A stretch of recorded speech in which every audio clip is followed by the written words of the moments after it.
hindi naman siya kumbaga, getting there. Getting. So you're courting pa lang? Yeah. Hindi, sabi ni Jenny, hindi. Wala akong sinasabi. Diba? Stay. O sabi ni Elmo, courting daw, Janine, may chance naman. Hindi, sabi ni Jenny, nakarating na friend. Ay, nakarating na pala. Kaya di tayo nakakasagot eh. Wala din sila sagot. Naghihintay kami, friends. Oo, syempre naman. Nakarating na?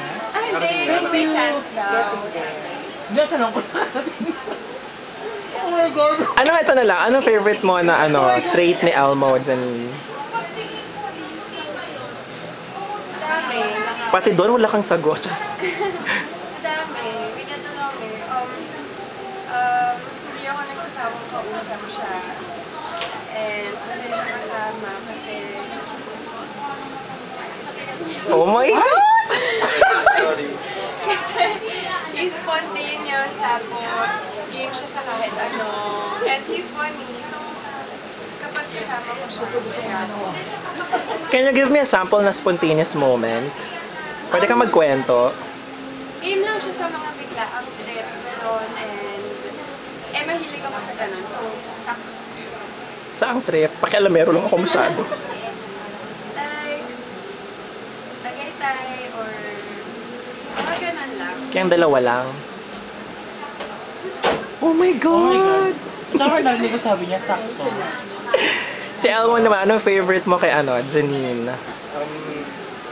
Parehas din. Kung paano, parang, parehas kami mag-isip. Like, alam namin yung, kunyari, let's say, may ganitong nangyari. Alam niya kung ano yung iniisip ko dun sa situation. Or, she's fun and, wala lang. Parang walang hassle kapag magkasama kami. Sanabi mo kanina you're courting. Ano yung mga efforts? Efforts ko?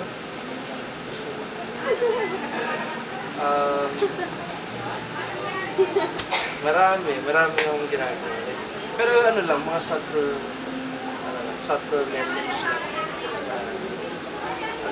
Kinakabahan ka? Ha? Kinakabahan ka now? Hindi naman. Hindi, okay. Ano lang, sakto lang. Like, hindi ko naman, hindi ko rin siya binibigla. Yung ano lang. Swabe. Swabe lang. Paano man dito ang isang Elmo?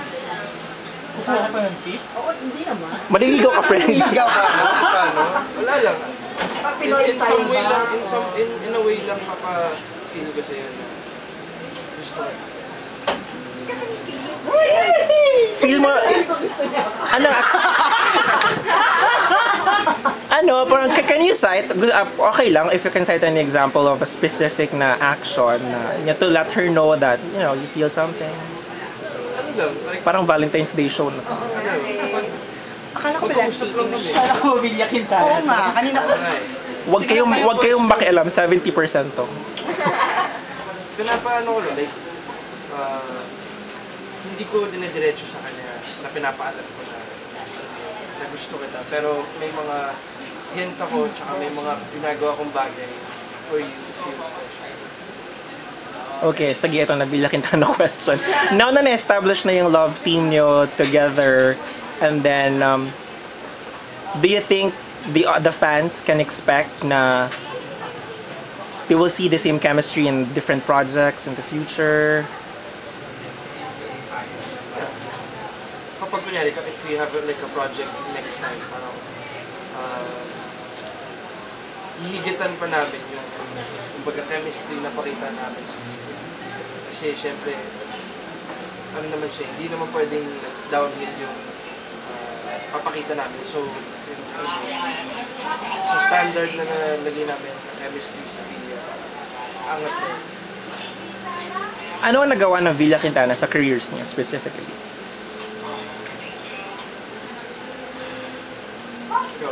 Ako, wala. This has been my biggest project. And ang dami kong natutunan sa show na to from Direk Gina and from the actors that we work with, like sila Kuya Pao, Ate Shine, Ate Maricar, Kuya Raymond, even Tito Roy. Kasi talagang they showed us what it means to be professional and to be dedicated. And pinakita nila yung pagmamahal nila sa show na talagang inalagaan nila lahat ng eksena. And including kami ni Elmo and nila Rita, yung mga mas bata na kasama sa cast. So, yun, lahat ng natutunan namin dito, I'm sure madadala namin sa mga future projects na. If ever ba makaisip ang GMA na hindi na kayo i-prepare in the future, what will be your reaction? Posible yan. Huwag kang sumagot!